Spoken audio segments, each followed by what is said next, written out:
Right,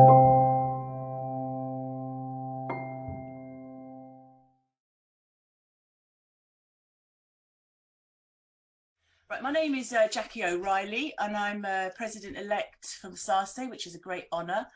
I offered to set up this session because it's the third in the series that we've had at SASE. The first one was a kind of impromptu pop-up salon at Berkeley when I was recovering from the results of the referendum and felt a cathartic need to discuss, oh my God, what has happened. One of the results of that discussion resulted in a special forum on the journal Socio-Economic Review that I've posted in the chat with a number of contributors trying to understand who voted Brexit, why did they do it, what does it tell us about society, what are the other implications it has. Then we were going to have a second one, but basically I remember saying to Patrick Legales, well, there's nothing to discuss because we got nowhere by 2017. In 2018, we had one, no, was it 2018 in New York, organised by Jonathan Zeitland. And so this is the third in our series now. So I'm really grateful. First of all, I'm going to congratulate myself on having an all-male panel. And as Hussein pointed out, I've got more Allens than women on this panel. It was not, and they're all from the UK. Now, it was not for, hello, Jonathan. It was not for want of trying to have more regional gender representation, but unfortunately a number of our colleagues were unable to attend. So I'm enormously grateful to Hussein and Alan Winters for agreeing to participate. And on top of that, to Alan Finlayson for stepping in last minute to give us a perspective on the rhetoric of the whole political ideological debates. What we're going to do is each person will talk for about 10 minutes on their chosen area, and we'll pick up some questions from them, and then we'll open it up to a more general discussion of what kind of topics people are interested in. And Hussein is very kindly going to help me with my gender diversity next year in Amsterdam by by inviting a number of experts from within the UK and the EU to have a panel there that we'll discuss it more in person. Right, very briefly, I'd like to introduce Hussein Kassim, who is Professor of Politics at the University of East Anglia. He is also a Fellow of the UK and Changing Europe programme as funded by the ESRC. He's a senior fellowship there. And he has been working for a number of years on comparative European politics, and particularly doing a number of studies looking at how the composition of the European civil service is working, and looking at a number of ways of what negotiations and regulations are meaning. And I'll put some links on the chat to that later.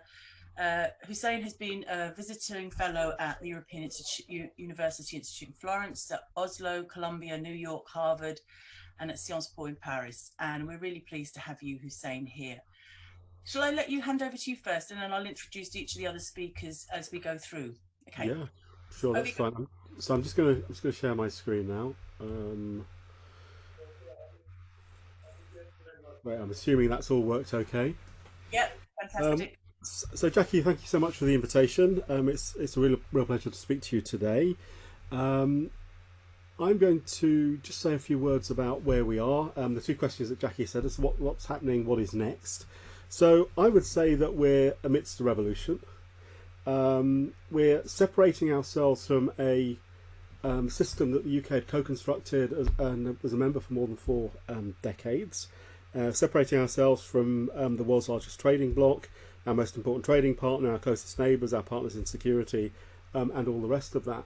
And we've done so without a strategic plan or ideology. I mean, occasionally you can see glimpses of a sort of mixture of at least Elizabethan style or Elizabethan era English nationalism, imperial nostalgia, and this sort of deregulatory sort of fantasy. And there's a bit of Boris Johnson's admiration of Pericles sort of thrown in, a particular conception of a statesperson, of a leader.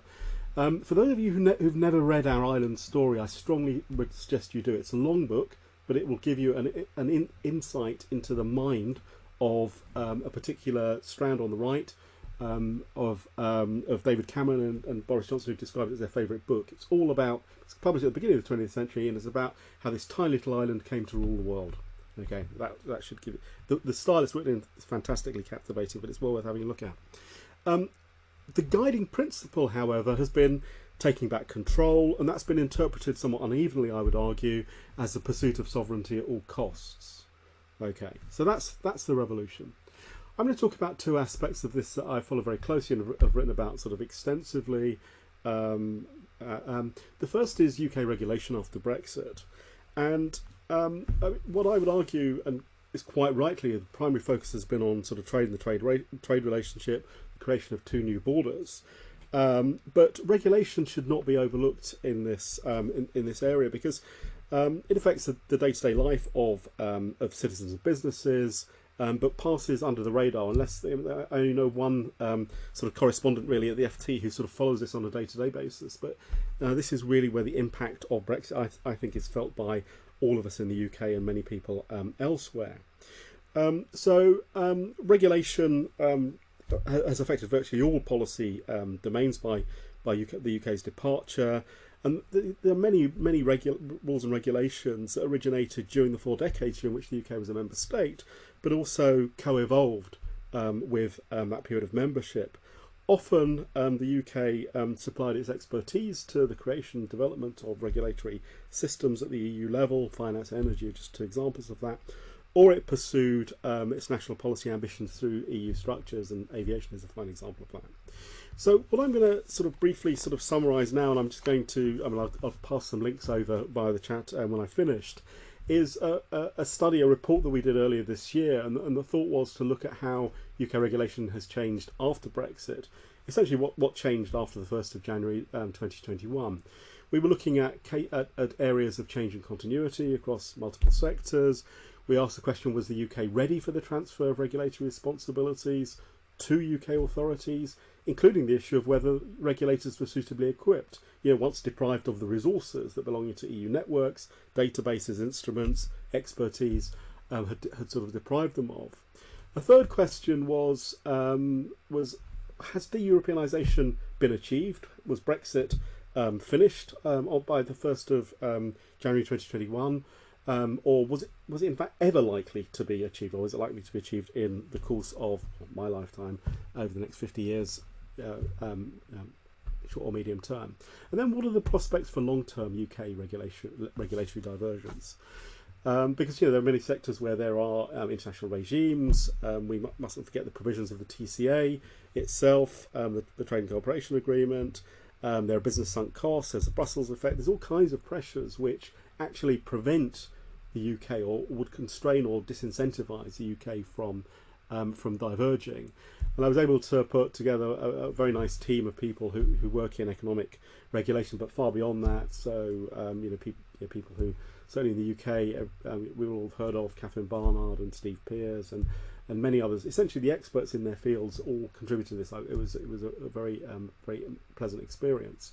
So UK policy and change and continuity. Well, actually, there's only one real sector or one domain where there's been fundamental change, and that's immigration. Okay, other regulatory sectors. In agriculture, there's a promise of a change, but that will be sort of phased in. Was the UK ready for the transfer of regulatory responsibilities? No.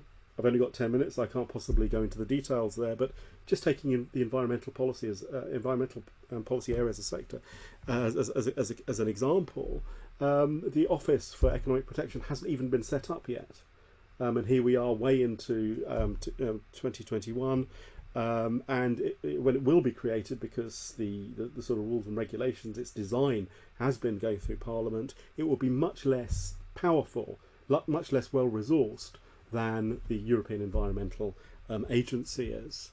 De-Europeanisation achieved or likely? Not really. Why do I say that? Partly because the TCA, but in many other areas, left a lot of unfinished business, a lot of issues where there needs to be further interaction between the two sides of between the UK and the EU. What are the prospects for long-term UK regulatory divergence? There are a few chinks, And I did a podcast series after this that I'm going to send the link to afterwards. It's very interesting. They're listening to digital regulation, competition policy, and IP as the three areas where there could potentially be long-term UK regulatory divergence. But that's not very many. Okay, the second aspect of this I want to highlight is much more quickly covered, and this essentially is the future relationship. And what I'd like to say is that we are in a very, very difficult place, and it's unlikely to get better very, very soon. So on the EU side, one of the issues is that the view from Brussels is always one that focuses on rules, but the UK seems, especially in its sort of current incarnation, seems to treat rules as the basis for negotiation, not as sort of fixed constraints on regulating behaviour. The EU has an expectation that partners will abide by international law, but there's been a lack of trust in the UK, especially since the Internal Market Bill in the autumn of 2020, and now, of course, the Irish Protocol issues that we read about on a virtually day-to-day basis. The other issue that the EU has, and it's sometimes used as a sort of rebuke of the EU, is that the EU doesn't really know how to deal with neighbours who don't want to become EU members. Okay, who don't see that as a sort of prospect. So that the entire sort of neighbourhood programme is sort of predicated on an assumption that at some point these other countries could become a part of the EU. But of course, the UK has explicitly rejected EU membership, having been a member after 40 years. So on the UK side, one of the issues is there's an absolutist approach to sovereignty, particularly so far as the EU is concerned. And I'd recommend, if you want to get a flavour and a sense of this, to look at two speeches by David Frost, one given at the ULB in Brussels, the other given at the Königsberg Winter meeting, in the sort of bilateral meeting between German elites and British elites last week, really forefronting this kind of view, which doesn't recognise the EU. It recognises bilateral relationships at the sort of national level, but doesn't really take into account of the EU. There's a tension between the UK's claim to have taken back control when the EU remains its largest trading partner, provides conditional access for for goods. So the UK talks one language, but actually has to behave in quite a different way. And there's an obvious tension between the UK's sovereign equals claim that the EU and the UK are the same. They're actors of equal status and right and prestige, and the actual asymmetry of size and influence. And we covered that in a second report that came out last week to coincide with the 5th anniversary of all of this. And I'll send a link through in a moment. But thanks very much for listening. And this is my unapologetic advertising of all of the outputs that I've mentioned as we've gone along. I'll stop now. Thank you, Hussein. That's great. And please feel free to load up your slides if you want to the chat, because I think we're all appreciative of any resources, and you're working right at the coalface there. So that's fantastic. Right, shall I open it up to questions first, as we've got lots of time for people to raise the burning issues of the day. All you have to do is put your hand up and I'll call on you to speak for yourself. Giorgio, would you like to? You got your hand up? Yeah. I wonder if you I hadn't had a look at the report about the universities, about students exchanges. About Erasmus. I suppose that British students were participating, people from continental Europe going to. So that's an area which, because also what I always found interesting is that the majority of the young people, they voted against Brexit. So I know that's not a topic of your research, but I wonder how they reorganize themselves in this new context, if it has really impact on their lives. Jackie, do you want me to answer one by one, or do you want to cover? You can crack on. Let's go freestyle. Okay. Well, I mean, so should I answer, Giorgio? Yeah. Yeah. So I mean, the EU offered. The EU was very keen for the UK to remain part of Erasmus, but the UK didn't want anything that smacked of freedom of movement, and virtually anything you can think of. Sort of musicians moving between the UK and the EU, and in fact any other kind of professionals. That was on the table, but it was rejected by the UK, and the UK did not want to do anything that privileged its cultural relationship with the EU. So there is there's a replacement scheme that the UK government has introduced, but needless to say, it's sort of global and it's much the funding is at a much lower level. So students are very dissatisfied, and a lot of people are very dismayed in universities about the possibilities, because Erasmus was a key to all kinds of things, and I think we've all seen L'Auberge Espagnole, is it? About what a difference to mobility and to sort of national relationships participation in the Erasmus scheme made for many people. And also the fact that EU students are now paying international fees of about, what, 15,000 compared to 9, which is still a lot. Any other questions you want to pick up there from Giorgio, or shall I go on to the next round of questions? Do you want to go to the next one? Okay, and also Alan, if you have anything you want to add, feel free, you can chip in too. So on my list in order, I had Sandra, but has Sandra put her hand down now, by the look of it? Yeah, Sandra, off you go first. Okay. Yeah, thank you.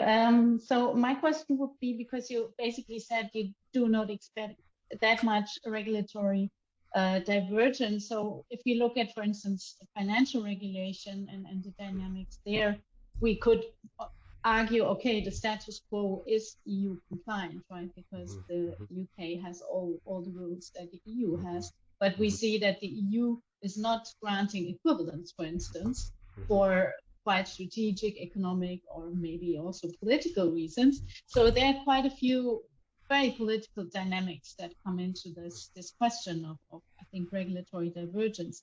And I was also wondering what you think about all this new regulatory capacity being built up at EU level, or at least the attempt with the Green Deal and the Green Taxonomy. So would we expect that there the UK, well, probably they observe first and then they decide, but would you expect they follow, or they want to lead, or how does that work with all this new regulatory activity? Thank you. Yeah, well, with regulatory divergence in the financial sector, I mean, it's a highly specialist area, and I would recommend that you had a look at what Scott James wrote in our report about that, because he's far better informed there than I am. With the UK observance, I suspect there'll be a shadowing, but a sort of slow lagged and a shadowing which is sort of concealed rhetorically, at least, that won't be it won't be discussed in these kind of terms. It might happen, but might not. What we're already starting to see is low levels of enforcement and low levels of compliance in the UK, and there are sort of vast gaps in certain sectors, and environmental policy is one of those. So. Thank you. Right, so Jonathan, you were next in the queue. Thanks. Hi, Hussein. Thanks for an excellent overview. I mean, I also wanted basically to ask you about regulatory divergence, and I was also going to ask about the financial sector, but not only that, because even since your report was issued, there have been some new task force reports suggesting areas where the UK may diverge from EU financial. Of course, although it's true that there are international financial regulatory standards to which both the EU and the UK need to relate, there's still quite a lot of room for divergence and for changed regulatory approaches. I mean, my impression is that because, or at least to some extent, because the EU has rejected regulatory equivalence, that has perhaps emboldened people in the UK who think, well, then we might as well divert. But the two other areas I was going to ask you about are data privacy and data protection. It was just given an adequacy determination to the UK, but of course, if the UK diverges, that can always be withdrawn. And there too, we've heard some noises, at least, about different approaches. And then finally, you mentioned there's one area where we might expect to see divergence intellectual property, and I wondered why that is. Is it because it's not that heavily regulated at the EU level in the first place? The intellectual property. Sorry. No, that's it. Yeah, the intellectual property is not an area I really knew anything about before any of this, and my knowledge is still pretty thin. But there's a vast array in all of the areas which count for IP. So, design, patents, several others, and there's tremendous regulatory variation between them. So in some areas, what's gone is just the enforcement power of the EU. In others, geographical indications, the loss has been much greater. With data privacy and protection, I think that again, there's a really good chapter on this that Karen McCullough has written. But there was talk that the UK would diverge in this area, but I think that the prospects of that are actually quite limited. And this is one of those areas. You probably know that what happened with all the UK legislation, with all the EU legislation, effectively, is that it was all retained, and effectively what that meant was it was corrected, which meant eliminating any references to EU bodies and literally sort of with a crayon replacing them with the name of a UK authority. And in this particular case, we have a UK GDPR now. I think that over the medium or longer term, this is one of those areas where I don't think there's a lot of contentment with the GDPR, and so perhaps it is one where the UK can go for a sort of more nimble kind of approach that isn't as extensive and heavy as the EU, but it is one of those that have been targeted. In that report you mentioned, one of the things I was really interested by was that it was a real potpourri of possibilities. So one of the things that was advocated was a return to imperial measures. So and you wonder how serious in practice that's got to be. So, one of the astonishing things about all of this is that the sort of casting around for regulatory divergence is post facto. And I can share with you that after our report, I was rung up by the relevant pilot department saying, "Have you got any ideas for where we can diverge?" It was extraordinary. And you might also have seen the job that's been advertised for somebody to think this through. A job came through a number of channels last week. A job advert came through a number of channels saying, "Could you think of could you be our person to lead on this?" It's pretty terrifying. Extraordinaire, disons les Français. Huh? Yeah. Right. Yeah, you're not thinking of a career change, Hussein. Well, it's funny because I have friends who thought they might show interest in this just to see where it goes. Some more Dominic Cummings batty ideas. I'm going to I'll take the last two questions in this first part of the session. So I have a question in the chat from Stefan Kesting. How likely is the departure of Scotland from the UK afterwards rejoining the EU and the unification of Ireland, which is a big juicy one there? And Gerhard, would you like to answer your question as well? And Gerhard, would you like to introduce yourself? Because I don't know you. Yeah. I know you speak it, but not very well. Can you hear me? Yeah. Yeah. Thanks very much, Hussein. Really interesting. I'm always puzzled. I mean, it's become customary to portray the government stance as being one of sovereignty as opposed to anything else. So sovereignty first and all that. But when you look at it, I mean, it's a flawed concept of sovereignty, right? In the UK, the sovereign is the Queen in Parliament at the moment, but all Brexit has done is shifting power away from Parliament, right? That's in the TCA, and that's in anything that any of the ministers do currently. So I was wondering, what your thoughts were on this. I mean, isn't it the case that the notion of sovereignty that's driving Brexit is completely outdated and flawed, and even against the constitution in the UK in a sense? Yes, I mean, absolutely. I couldn't agree more. And I mean, one of the things I did very early on in my career was to do a project on on Europeanisation, as it turned out, across a whole range of industrial sectors, and the sort of organising concept for us was autonomy and sovereignty. The organising concept was autonomy and sovereignty, and of course, you know, what's being safeguarded is the capacity and ability to act independently, not power, not influence, not strength, and to that extent, it's flawed. Your question had another part which I think is really interesting, and that's essentially, you know, what is the project of which Brexit is a part, or the aim, or the means, or whatever. And I'm not going to answer the question directly myself. I'm going to sort of point you in the direction of two areas which I think are really interesting. I mean, one is two people who've spoken about this really interestingly.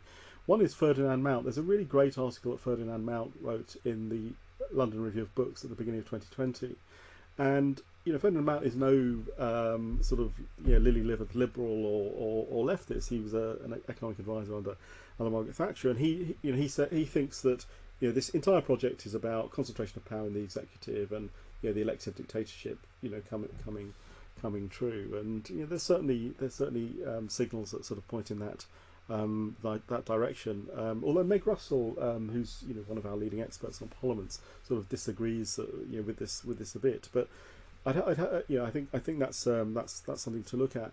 The other thing is that we last week we had Dominic Grieve, who was an Attorney General in the UK and became a sort of committed and convinced leaver, talk about UK constitutional history, and I really recommend this as soon as it's available as a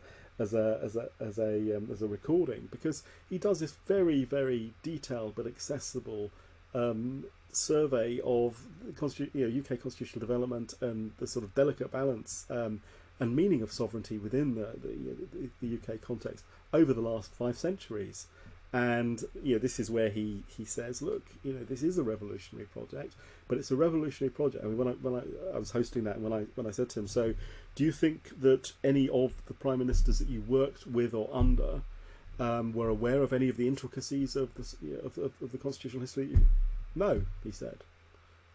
So I think that would be well worth following up. But I absolutely agree with you, and that's also why I suggest looking at David Frost as well, because in some ways, you know, you can't believe what you're reading. You know, it's extraordinary, because when we first learn about sovereignty, we're told that it's a concept that combines multiple perspectives, and that only in some senses is that ultimate authority, you know, residing within ultimate authority residing within the territory.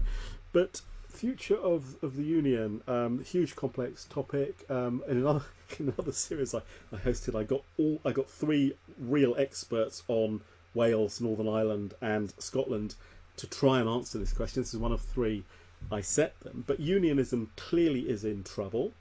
What's very distinctive now is that whereas you could really, when you think of John Major and perhaps even David Cameron, they were genuine unionists. It's unclear that the current government are really committed to the union, particularly to Northern Ireland. I mean, there are a number of them, I mean, Gove in particular, who oppose the Good Friday Agreement. And that's really, really fundamental. The nonchalance with which Daniel Hannan, who was the leader of the Leave campaign, dismissed the Irish Protocol also, you know, suggests very strongly to us that Northern Ireland is not a priority necessarily for the current government. What's interesting about the future of the union, and there's a lot of work done on this by Katie Hayward. She's published a book recently. She really is the expert on this, and she's been doing border surveys, or involved in projects doing border surveys, writes extensively about this.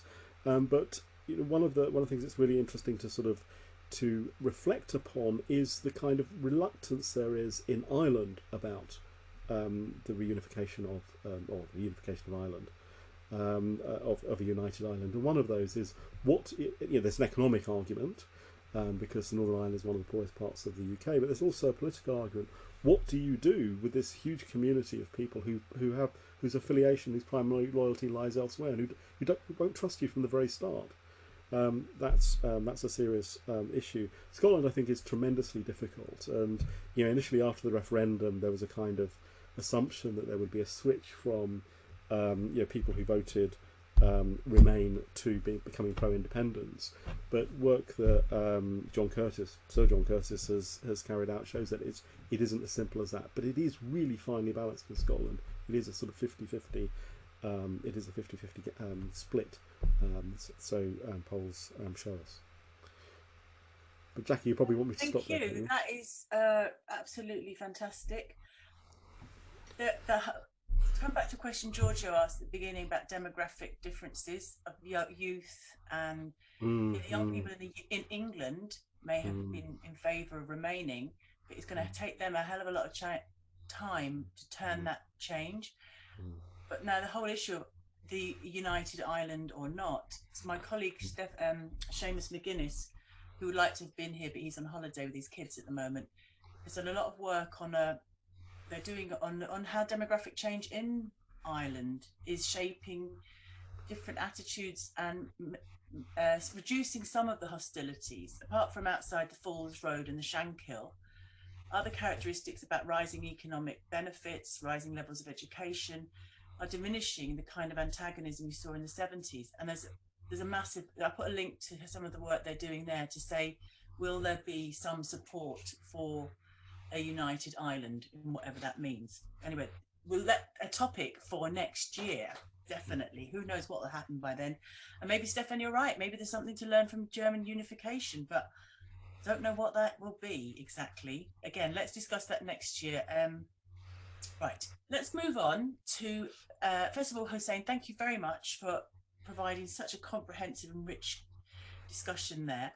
Now let me move on to my dear colleague, Professor Alan Winters. I've put a link in the blog to the UK Trade Policy Observatory that he founded and runs.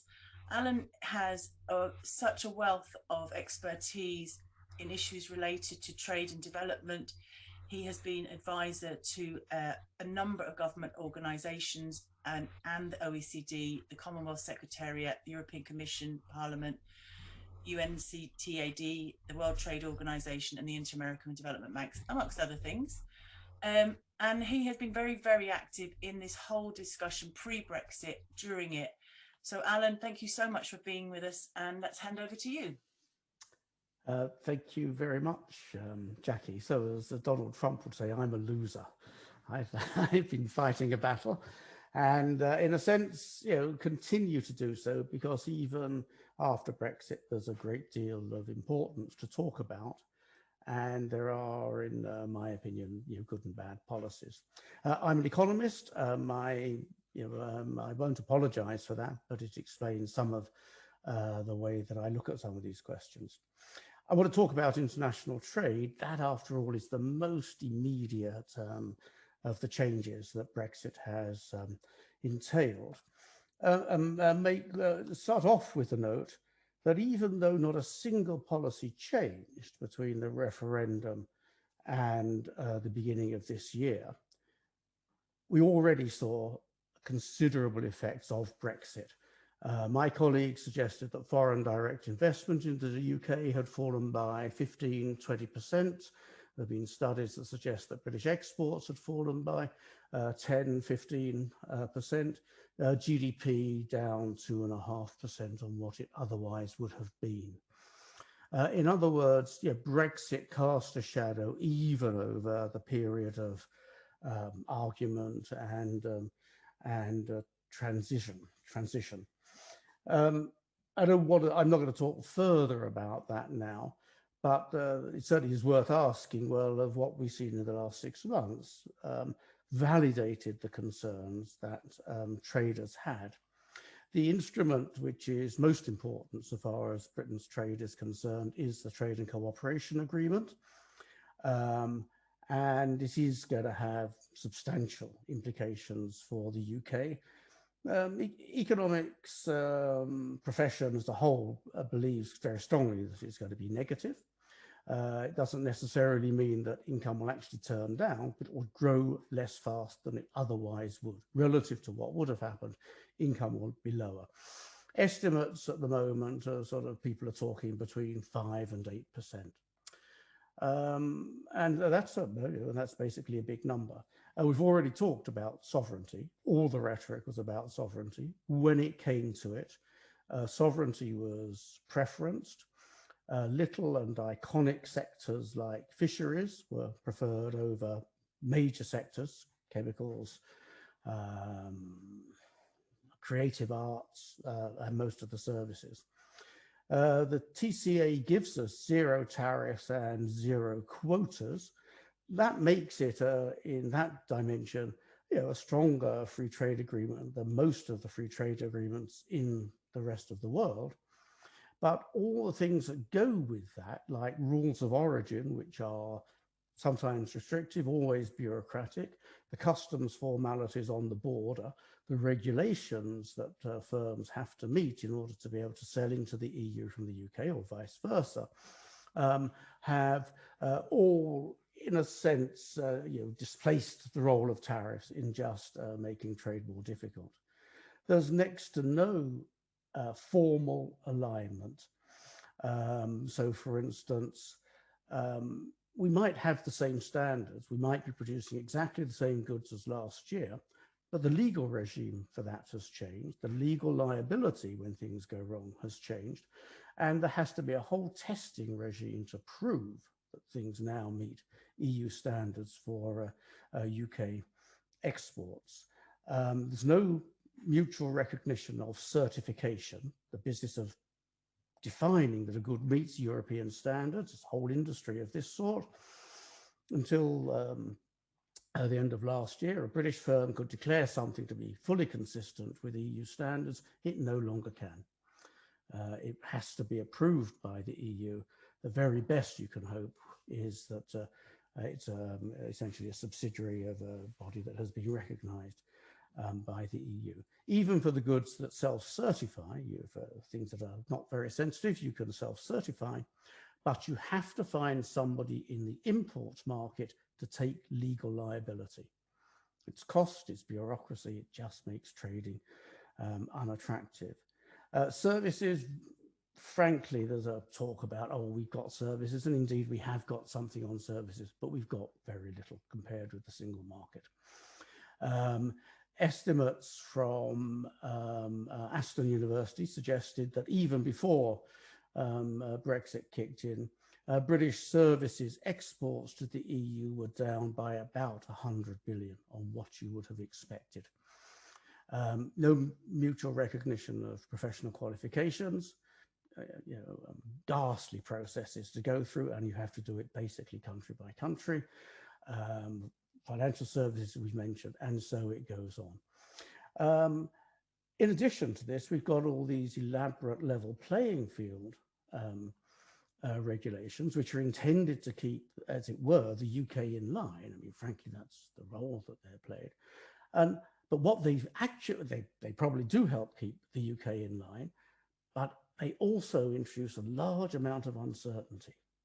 The level playing field provisions in the TCA essentially say, if one side asserts that the other is stealing a lead on trade and investment through actions or lack of actions, and they persist for more than a year, it can trigger immediately a renegotiation, a so-called rebalancing of the trade and cooperation agreement. And then in the overall agreement, there's a 5-yearly review. If you're thinking about building a factory, innovating something so that it suits French consumers rather than British consumers, all of that stuff actually makes trade very difficult. Don't worry, they said, we're going to sign trade agreements with the rest of the world. And indeed, you keep hearing, Liz Truss has signed 33 agreements worth, the DIT's word, worth 218 billion pounds. And you think, hang on, that's 10% of GDP. How can that possibly be the case? The fact is that the trade agreements that she signed merely replicated what we had under the EU and actually didn't quite manage to replicate everything.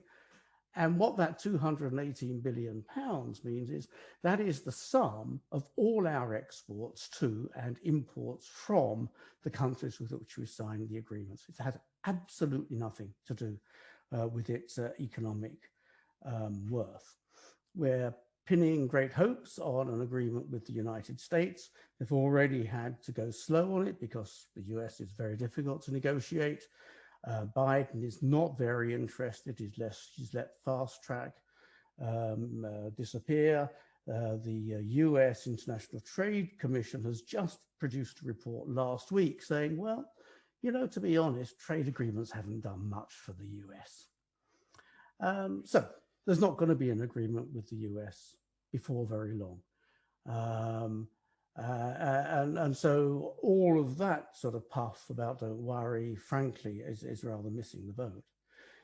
Even the agreements that are allegedly new, Japan, and so far as we can ascertain anything about Australia, aren't really very new. Australia is somewhat new because we didn't have an agreement, but with Japan, it's basically again a rollover of the EU-Japan agreement.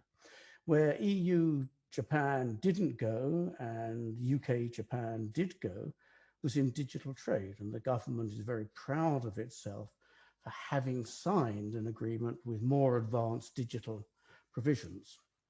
The difficulty with this is there's no discussion at all in the UK about what digital provisions we want. There's a group of people deeply concerned about privacy. There's another group of people deeply concerned about, if you like, relaxation of privacy so that commercial things can proceed. No effort to reconcile them, no effort to have debate. And one of the things that's worth asking is, why is this? And the answer is, well, one, this government hates debate, it hates dissent, it does not like to take advice. But secondly, trade agreements are just about the easiest way that government has to make regulations and indeed legislation. All right, the trade agreements are signed under the royal prerogative. Formally speaking, the only role that Parliament has is 21 days to review the signed agreement. It cannot reject it, it can merely delay it. If it ever did that, the whole of Britain's relations with these countries, which have put effort into negotiating, would be destroyed.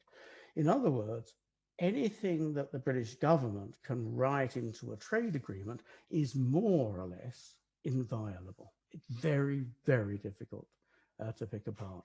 And so here they are, they're running around signing digital agreements. Who knows what else we're going to get?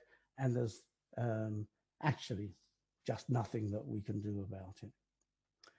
There was another thing that was going to save us. It was global Britain. Remember global Britain? I mean, this is, you know, the Brexit coalition was a sort of unholy combination of little Englanders who basically hated trade and sort of 19th century free traders who thought that all trade under all circumstances was wonderful. It's turned out, as anyone who studied this would have realized, that the little Englanders have basically won. You know, Brexit has withdrawn Britain basically from the rest of the world. Trade, foreign investment are no longer such powerful forces. Mrs. May invented global Britain, I think 2018, to say, don't worry, it's all right, we get it. And we've had all this puff since then and the March white paper. When you look at what's happened, the actual actions that we've had on global Britain have been more or less the contrary of what you might expect. Britain is a globalized country. We are still pretty open, even with trade, we're relatively open. We're open on migration, we're very open on capital, and we are pretty cosmopolitan. So the fact is that Britain is global with a small g. But a government is declaring we're going to have global Britain, capital G, we're going to do something.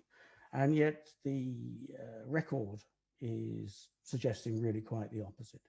They've got Brexit done, and in a sense we've already discussed how that doesn't actually cut you free. It's imposed barriers with our largest trading partner, about half of British trade. It's reduced labour mobility from the EU. And there are, as Hussein pointed out, innumerable loose ends that are going to occupy policymakers for at least a decade and probably longer. It's signed 33 trade agreements, but as I pointed out, they really do not do anything other, and to quote the government, reproduce the effects of trading agreements that previously applied. It signed one new trade agreement with Japan and promised us another, but they're basically replications. The government's twice threatened to renege on treaties that it signed within a year. This is not very global behavior. And last week, the government took upon itself to overrule the very first decision which the Trade Remedies Authority created. Trade Remedies, essentially a sort of technocratic way of trying to determine whether claims for protection from imports are fair and sensible. They did a moderately thorough study on steel, and yet the government blinked and said, no, we can't go along with that. We cancel all of that. We're going to have more protection than the TRA has recommended. And then Liz Truss has said, and we're going to check up, we're going to have a review to see whether the TRA is fit for purpose. Fit for purpose for this government means doing what they want, whatever happens to be politically expedient that week, to be honest. If the TRA is sort of has its wings clipped such that it only produces politically expedient decisions, then what frankly is the point? The UK government has declined, as many of you will probably know, the World Trade Organization's dispute resolution system is very, very sick because the US has blocked the appointment of judges to the appellate body. The EU and about, I think, 14, 15 other countries have set up, in a sense, a sort of voluntary dispute settlement system. The UK has explicitly declined to join it. So we don't want to have a formal dispute settlement process. Don't ask me why. Why they think Britain is so scary that no one, as it were, will upset us on trade, I do not understand. But there we are, we're not going to do it. And then finally, again, I expect, as everybody knows, but to add, if you like, insult to injury, global Britain, one of the things where the UK has had massive influence and soft power over the last decade and a half is in development. And at basically sort of 3 weeks' notice, we cut 30%, 29% off the overseas development assistance budget. But we're global Britain. We've got something that's written up there. In the end, what we've got here is just an unholy muddle on trade policy. I've long thought that one of the worst problems we will face after Brexit was we'll have to learn how to use trade policy. Trade policy and politics don't mix very well because it's always politically attractive to support the few people who want protection as opposed to huge numbers of people who see prices rise by a little bit. It's politically very difficult. All countries have struggled with this. They've discovered that the way to do it is essentially to sort of slow down the arguments, formalize them, and you still get a certain amount of just straight preference for our mates. Britain has got essentially no experience of doing this for 45 years. If we didn't like it, we blamed it on Europe, even if we'd advocated it within Europe. And we set up the Trade Remedies Authority, which looked to be moderately formal, and now we've overruled it. What essentially we've got, exactly as I think Hussein was indicating with regulation, we've got this trade policy and we are struggling. We just are struggling to know what to do with it and how to work it. So that's really the Brexit legacy. We cut trade with our biggest partner and we muddle through and so far have shown no capacity to trade more with other countries and no interest, in a sense, in deciding what trade is in the national interest and what trade is not. So yeah, I'm a loser. Economists tend to think about these things by trying to work out what would be sensible and believing that by and large people will stumble their way towards doing that eventually. That model has proved somewhat flawed over the last 10 years. For reasons which all you guys as political scientists will certainly point out to me if we were together and in the bar afterwards. I understand that. It's very difficult to know how this will be resolved. But my own guess is actually that industry is going to lean on the government and say, look, actually, you know, we need to get sensible about some of this policy. Just snuggling up to Boris in order to your industry to succeed is not in the long run a viable model. So I do think that in 5-8 years, certainly be a change of government. We won't see an attempt to re-enter Europe, I don't think, but I think we will see some more pragmatic steps towards sort of alignment and reducing trade costs. And I should stop. Thank you, Alan. That is excellent. So you've presented us with a cross between a lot of hot potatoes in a cauldron of chaos. It seems to be summing up where we are at. First of all, ask if anybody's got any questions, and if they don't, I can ask one or two myself while I'm waiting. Okay. Oh, right. Who's got their hand up? They put, okay. Jonathan, Giorgio, Jonathan, and then me. Oh, okay. Yeah. Well, thank you very much. Sorry, could I just ask? Anthony on the support has said it's due to end in 10 minutes, but on the program it says it's on till 8:30. Yeah. We just go on. Yeah, no rules are to negotiate. Yeah. Okay, my feeling is it's very difficult to have an assessment on the economic impact of Brexit because of COVID. So COVID is a little bit camouflating, and also because Britain was so good in vaccinating, and that's of course the basis for any economic recovery, that I imagine with some credit, which I'm sure Boris Johnson will take for this. The question is, do you know what are the next countries or regions that are in the pipeline for trade negotiations? I'm, for example, was surprised that Britain has not just reached out to the Mercosur, as the European Union Mercosur agreement is frozen, and there is maybe there are no obstacles from the agricultural sector in the UK as there are in France, for example. And you make a said that in the future it's likely to be that we have a pragmatic change. And my question is, which are the fractions of capital that will push for that change? Okay. Okay, shall I? So yeah. You're exactly right that COVID has confounded this. I did comfort myself that much as though I hated Brexit, it would actually be a natural experiment from which we would really be able to tell, you know, whether a relatively close trading arrangement with your close, rich neighbors was good for you.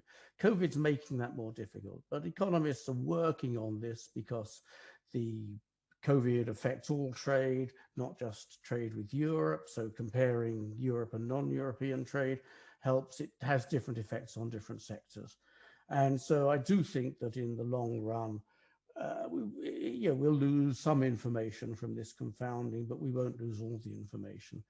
But it's certainly true that the immediate politics of Brexit, whereas a couple of years ago, I thought that by this stage, as it were, the country would be up in arms at the complexities that Brexit had created. Of course, they are all completely buried. But I think in the long run, in terms of trade negotiations, New Zealand is probably the next. We're all holding our breath. The one that the government's very proud of is CPTPP, the Comprehensive and Progressive Trans-Pacific Partnership. The clue is in the name, it's Pacific Rim countries, but you only have to want it badly enough and it will be fine. This is quite a big agreement in terms of economic size. It's not a very deep agreement in most respects. Most of our trade agreements, free trade agreements, get to zero tariffs on 96, 98, say with Japan, 99.5% of trade. CPTPP reckons to get to zero tariffs on 95%. The other interesting thing is there are a few places where CPTPP is rather demanding on regulations And whereas the British government had hoped and harbors the hope that it will be able to sign some side letters that sort of moderate or at least postpone almost indefinitely the application of some of this CPTPP rules agreements.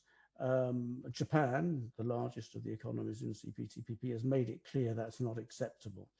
So there's going to be a difficult negotiation there. Why not Mercosur? I think there are two things that make, perhaps three things that make Mercosur complicated. The first, sounds trivial, is they speak Spanish and Portuguese, and we don't do that in England very much. Actually, it's just not a place that the UK feels a very strong affinity for these days. The more serious reasons are that it's very agricultural, and therefore you say that we have fewer constraints than mainland Europe on agricultural trade, and I think that is true, but we certainly do have constraints. One of the interesting things, even over the last year, goes back to my point about the difficulties of making economic policy. As it began to emerge that the US would be wanting some quite serious concessions on agricultural trade, there was quite an outcry in Britain. The government blinked. It created something called the Trade and Agriculture Commission, and then it subsequently gave it statutory status. It's a formal organization. It has to look at trade agreements. Don't have that in the finance sector or the university sector, which you asked for, or in the car producers, but agriculture, 1% of GDP, if that, has that right. So it will be very difficult to be opening up to Brazilian and Argentinian beef. The other big problem with Mexico is that the Brits are pretty tight on environmental issues. And given that Mercosur has stumbled over the environment, British environmental groups have got the playbook. They will make it difficult. So my guess is that actually you're not going to see much on Mercosur for quite a long time. Okay, Jonathan, could I ask you to briefly ask your question? Yeah, I'll ask my question briefly. It's about the last point, Alan, of your presentation when you expressed optimism that in the medium term, pressure from business would lead to change in British government policy. Now, the question is, why should we expect that, given how little influence business had on the whole process of Brexit and the negotiation of the TCA? I mean, political scientists studying the UK would have been surprised by basically the attitude of fuck business as an approach to the problem, but it is pretty startling, and the question is why we should expect it to change. Yeah, good question. Can I just add a quick one on to Jonathan, just because I can't help myself? Could you also address the question, what happened to the argy-bargy in the channel with the French fishermen? So not that long ago, we were seeing British and French ships literally trying to ram each other. We've heard no more about it. And number two, what's with Nissan coming and creating a whole load of jobs up in Sunderland? Yeah. And this segues into the next talk from Alan Finlayson about the rhetoric of politics, because it looks in the public stage, things are actually going quite well at Nissan in Sunderland, where the Red Wall collapsed. But is there a whole load of other things going on, like a lot of subsidies? So, that's your last questions for you, Alan. Okay, so let me take Jonathan's first. I'm sorry if I came across as optimistic. I don't do optimism. I was merely saying it might not be as bad as you could imagine. Why do I think it might change? I mean, one is, in a sense, business, I think, has been surprised by how badly Brexit turned out, how little, status they had. One of the reasons was the absolute single-mindedness with which government demanded loyalty if you spoke out of turn, it still is the case. If you speak out of turn in these consultations that go on, you are just excluded. The British government sort of sense of fair play that we like to think we have, where you really do have a freedom of expression, actually does not apply. Businessmen were very, very worried about, as it were, losing what seat at the table they might have. It's also the case, remember, that until about the middle of 2019, business and most people thought, actually, you know, Brexit's quite likely not to happen. And they just didn't want to get onto the wrong side of the government for advocating something that was quite likely to be delivered for free. The middle of 2019 was the advent of Boris Johnson. And there, frankly, you know, I think it was the sovereignistas. I mean, it was just sovereignty, sovereignty, sovereignty, and nothing else mattered. And certainly all the business associations in Britain really just concluded there was very little that they could say. It was only, you know, it was very late in the day that places like the CBI really started to argue, not against Brexit, but for sensible policies around the edge. So I think, in a sense, business was surprised by how little influence it had. I did say it will require a change of government. And I think you know, the government that does these things won't be Johnson's. It might still be a Conservative government, but I suspect that poor economic performance over the next 3 or 4 years, jobs in the you know, in the Red Wall, as well as from capitalists, will lead to people saying, look, can't we just be sensible? It won't be advertised very much, it won't be wholesale, but it will start to address some of the issues. I think the EU might eventually get over its angst about this and be slightly more accommodating, although frankly, I think, you know, 90% of the intransigence is British. Jackie, French fishermen. Well, the Jersey authorities basically, I mean, you know, I don't know, I can't judge the facts, but really the Jersey authorities said, oh no, it's all been a ghastly mistake. You know, the forms weren't clear, they were in the wrong language, they weren't transmitted early enough. And don't worry, we'll come back and we'll review it. So I think in truth, probably it is that the UK has basically backed down, but in the form of the Jersey government taking the fall. Nissan, we don't know how much subsidy there is, but there clearly is subsidy. Electric cars are a huge, huge political priority for this government. After all, they've declared you can't sell anything different by 2030. Batteries are an essential part of it.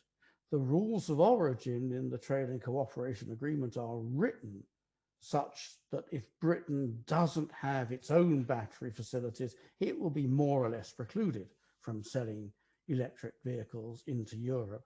And so they have to put in whatever's necessary. Nissan has been moderately good at playing the government. So my guess is, you know, the talk is that there's at least 100 million out of the billion that you know, the government has stumped up directly. And my guess is there is also some more indirect help. This won't be the last. The government will be subsidizing more in this area in the name of the future innovative industries. Aren't we clever? We're free of the EU. We can subsidize this stuff. Have to come back in 10 years and see if it worked. Absolutely. And that makes a very nice segue to our next speaker. But Alan Winter, thank you very much, Alan Winters, for really excellent contribution on putting us straight on where trade policy is quite chaotic. And now I'm very pleased to hand over to our third speaker in the session, Alan Finlayson, who works on political rhetoric and democratic and cultural theories.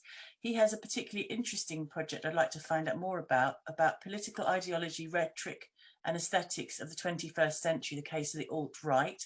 So Alan, thanks very much for telling us what you can make of all of this talk that we're hearing about.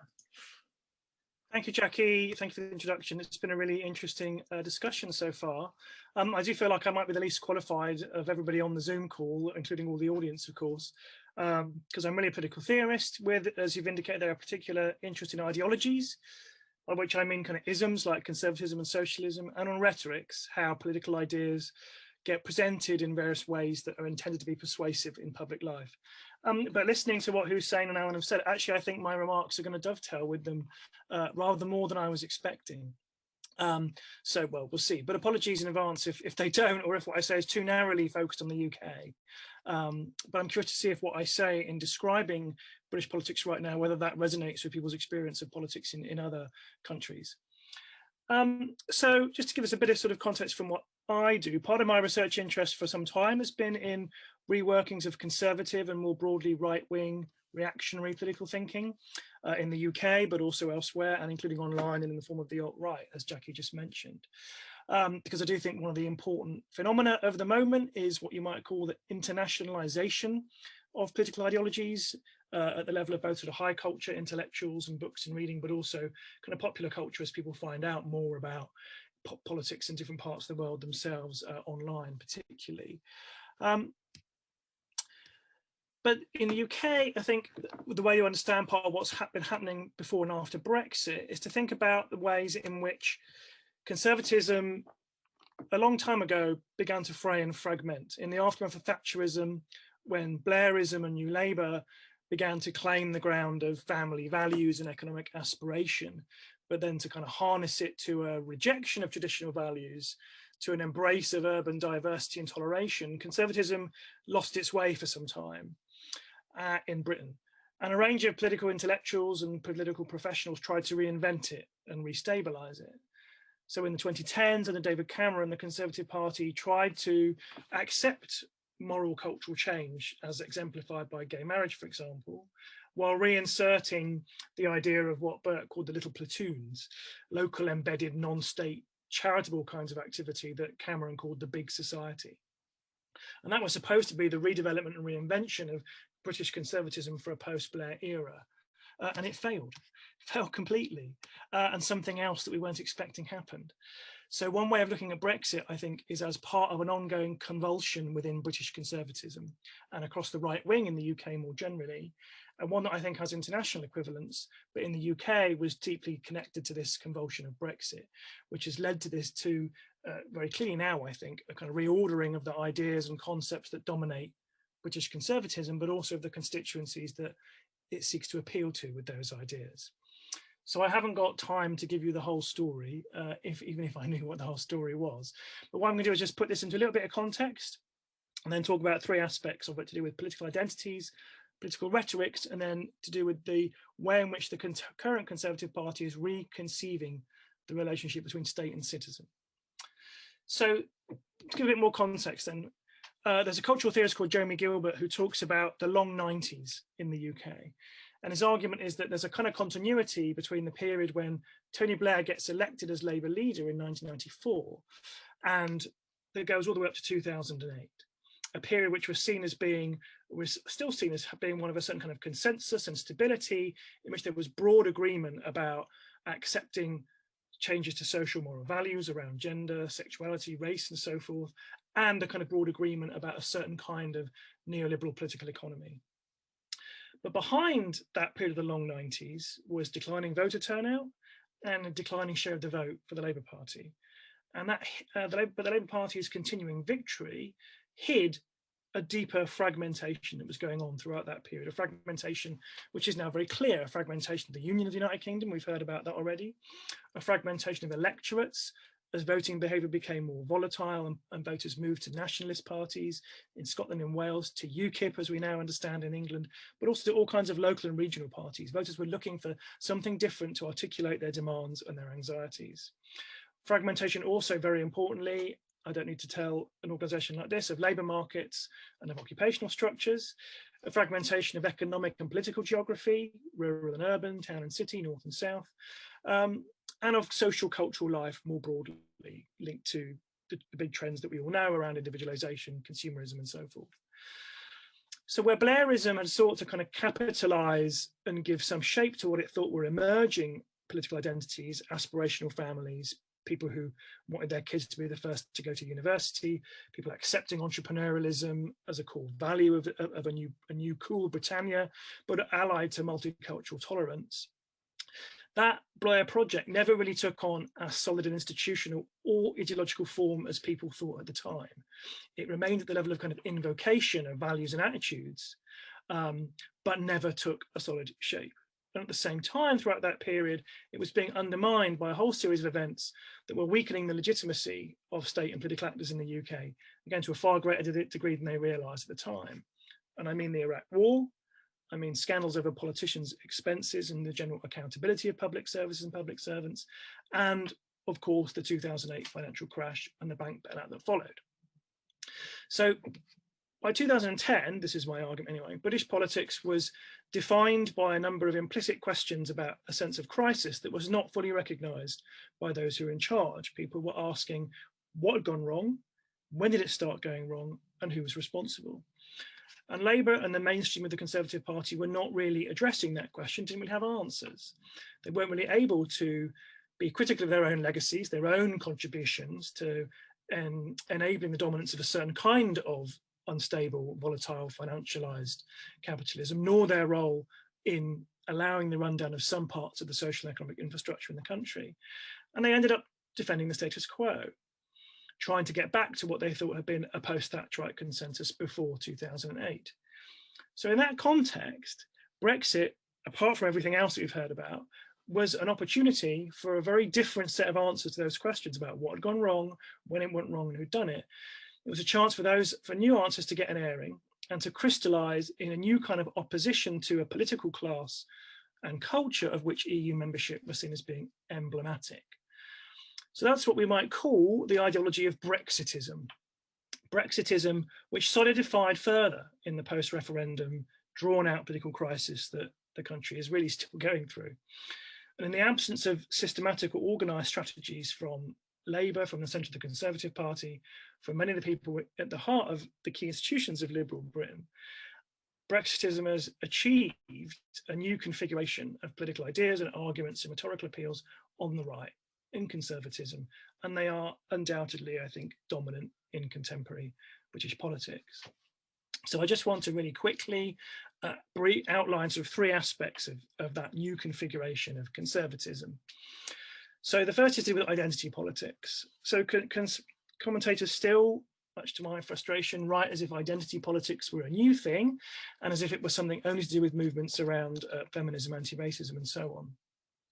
All politics has a dimension of identity politics because all politics involves appeals to identity or identification to try and persuade people to recognise themselves as most importantly members of some group or other and to see the demands that naturally follow from their membership of that group.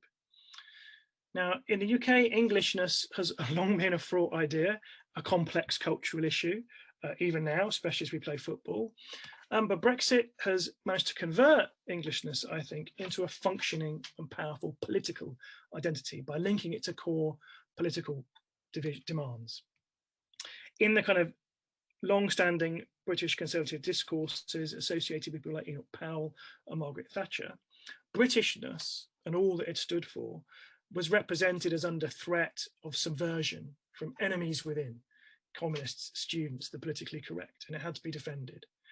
Brexit politics has modulated that to present Englishness rather than Britishness as something oppressed by enemies without, certain kinds of external forces of globalization, exemplified by the EU, by the World Health Organization most recently, and by its rules, and supported by people in the country, but with loyalties that really lie elsewhere, people of nowhere, rather than people of somewhere.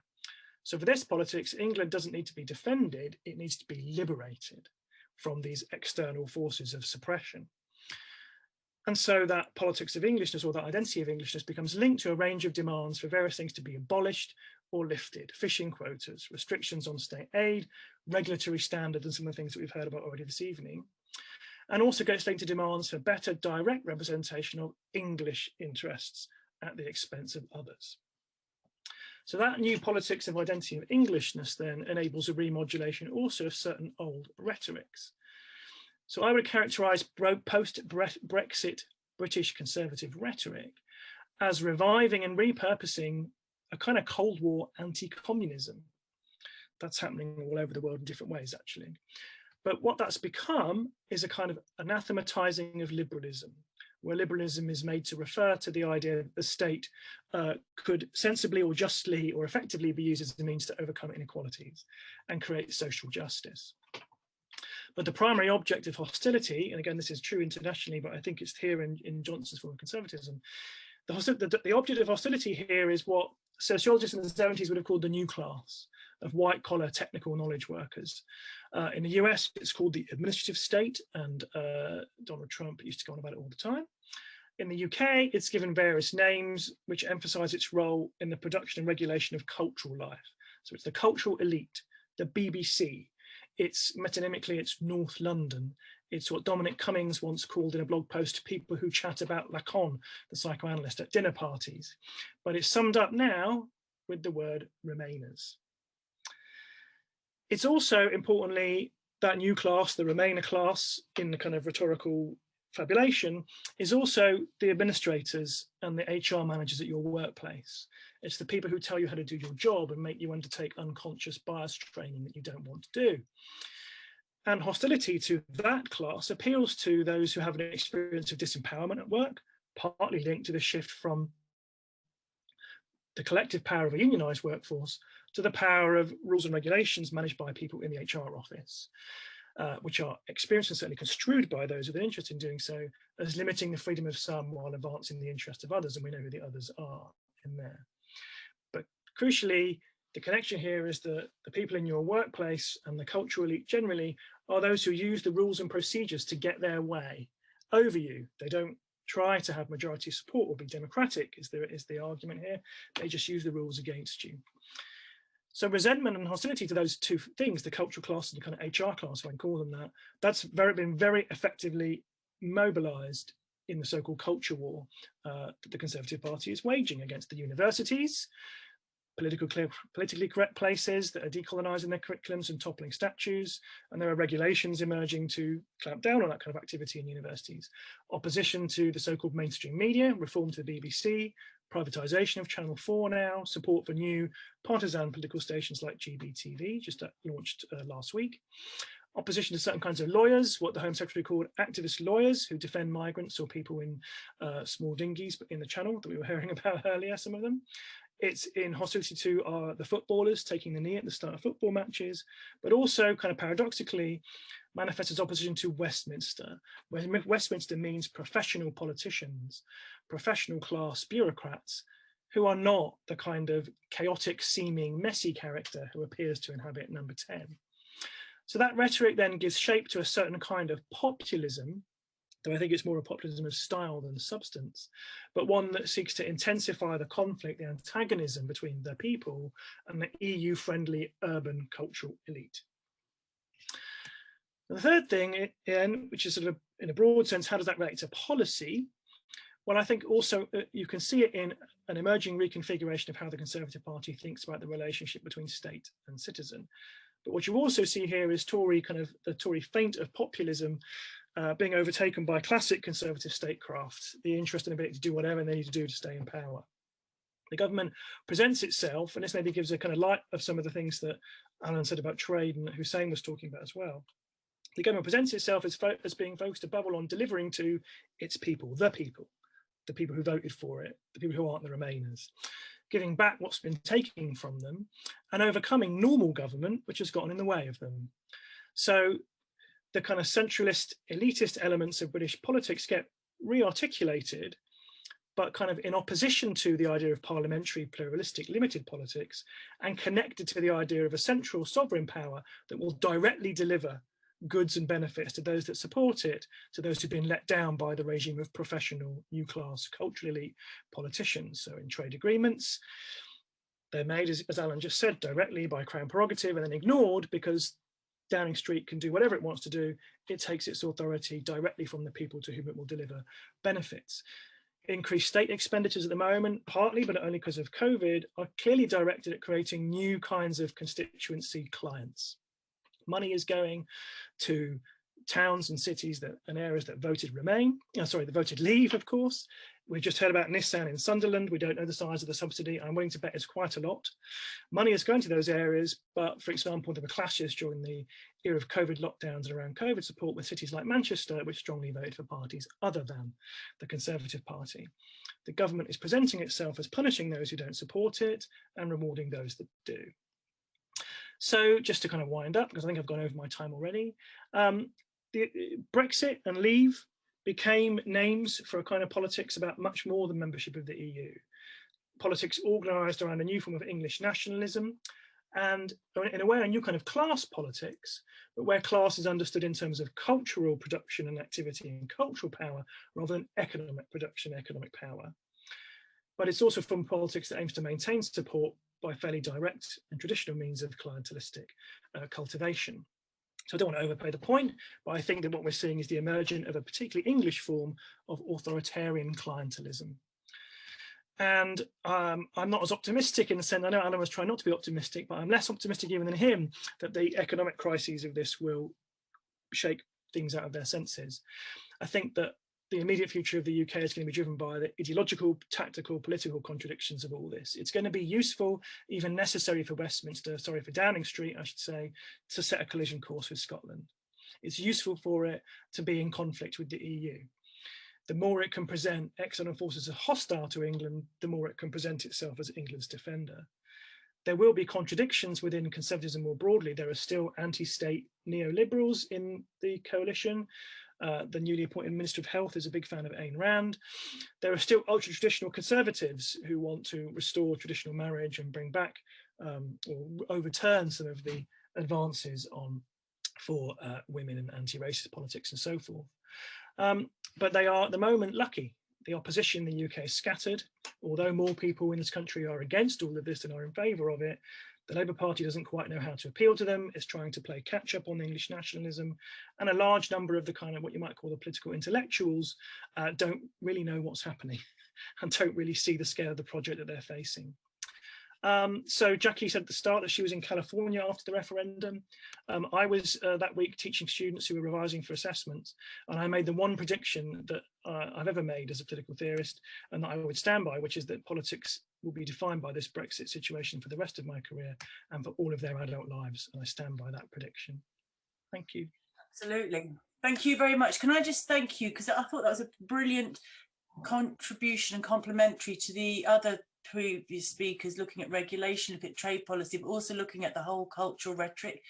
David has got a question that he'd like to ask, and I've got one too, but as David's had his hand up longer, David, would you like to go ahead first? And thank you, Alan, that was absolutely fascinating. And then there's Giorgio afterwards, and then it's me. Thanks. I'm speaking from largely an ignorant position, but except for a few things, like a few years back, I saw a Credit Suisse wealth report, which had aggregate British household wealth as being greater than that of Germany, either in the number 3 or number 4 position behind the United States, China, and I don't remember whether Japan was in there. But my question is, what is the disposition of the post-Brexit government, the Conservatives, toward more progressive taxation on the super wealthy, and what is the prognosis for either increase in size of the precariat or decreasing the size of the precariat and easing the lot of those stuck in the precariat? And that's enough for me to ask. I don't have that much more. I really am not. I read the London Review of Books from time to time, but I'm not. I don't follow British stuff. Would you mind, Alan, if let Giorgio and Nancy also ask their questions? So, you mind? Is that okay? Yeah, that's fine. Giorgio? Yeah, thank you. Well, it's fascinating how every country produces its own version of the new right.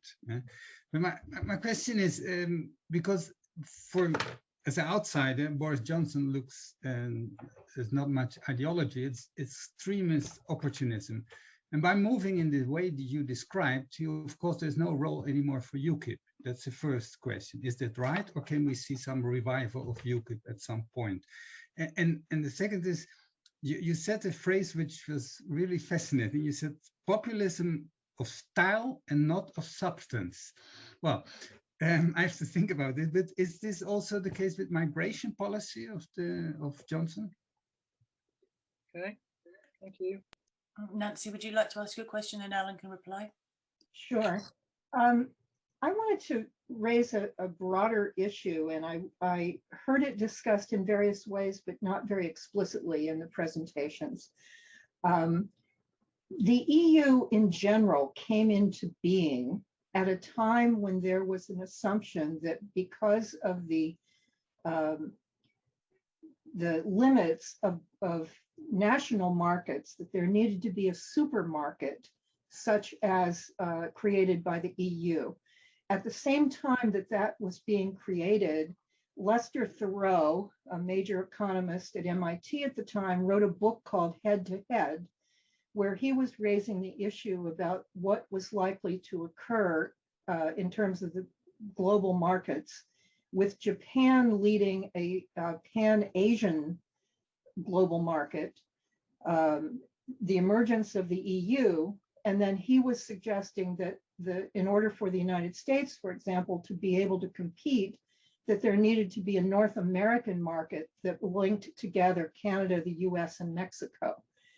And in the context of his notion of head-to-head, that these three major areas of world global activity needed to have these supermarket areas in order to be able to compete globally, that there was a political discussion about the effects that would have on the white working class in the United States and presumably in different parts of Europe and specifically in England as well. And what did happen in the efforts of this globalization was at the same time the emergence of neoliberalism, which began to undermine any social safety net for those kinds of workers. So it seems that although the right has emerged in different places on cultural themes and racist themes, that it also is built on a foundation that there has been a serious deterioration of the livelihoods of the white working class in these areas where supermarkets were being created. And that is really what has driven the appeal to these kinds of right-wing populist movements. And I didn't hear enough about that aspect of the conversation. So I wanted to raise that issue. Right, that's quite a lot to deal with. If you can get through that nippy sweetie, brilliant. And now I've got two other questions to pop to you before it's time for a cup of tea or glass of wine, wherever you are. Sure. I mean, I'm not necessarily the best person to answer all of those questions, but I will make as best of it as I can. But maybe Alan Winters would like to come in as well. The first question in terms of Conservative attitudes towards tax, whether they would increase taxes on the wealth, what they would do with the precariat. There's going to be a big argument in the Conservative government in the UK shortly. I'm sure it's already happening, between those who still abide by the Thatcherite ideas of low taxation, small state, allow the rich to generate wealth and it will trickle down. There are some who still believe that, and they will want to push that line, and they are very anxious about increased state spending around COVID, worried about its implications for all the reasons that one would be worried about those implications. My hunch, though, is that what will happen is there'll just be a fudge between them. So there won't be an increase on taxation on the wealthy, and that will have predictable effects in terms of how government finances play out. In terms of the precariat, I see no reason to think that the government has any interest in doing anything about the precariat. Above all, it's driven by short-term political calculation, and young people, especially young people in precarious employment, do not vote for the Conservative Party and are not about to vote for the Conservative Party. There will be no incentive to do anything about them, and there may be some who think there's an advantage to having a mobile, cheap workforce because there are fewer people coming from outside the UK to do cheap mobile kinds of jobs. That would be my expectation. Giorgio's question about UKIP. Yeah, UKIP has sort of been absorbed by the Conservative Party now, both electorally and in terms of its membership.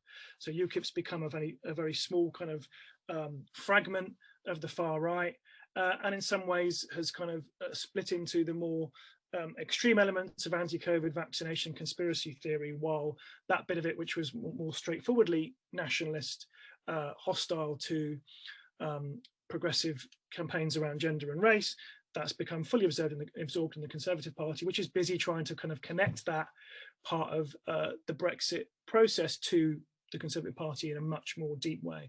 They've essentially made a massive, almost kind of impressive political gamble to abandon a significant part of their constituency in the south of England, in the middle class areas that used to always vote for them, in order to attract this a very different set of the electorate, which I'm going to come on to in a minute. I'll come back to who that is. But in terms of migration, I think your question was about, is it style, not substance? And that's a very interesting question, because that might be one area where the policy will have more substance. Because I think that's too much of a core issue for the constituencies it's trying to attract and to hold to. Although what I would say is, it seems to me that the government is more interested, at least, in being seen to punish various kinds of people. If it can be seen punishing students, punishing young people generally, and punishing migrants, that's kind of quite good for it politically, whether or not it does anything about it, concrete at all.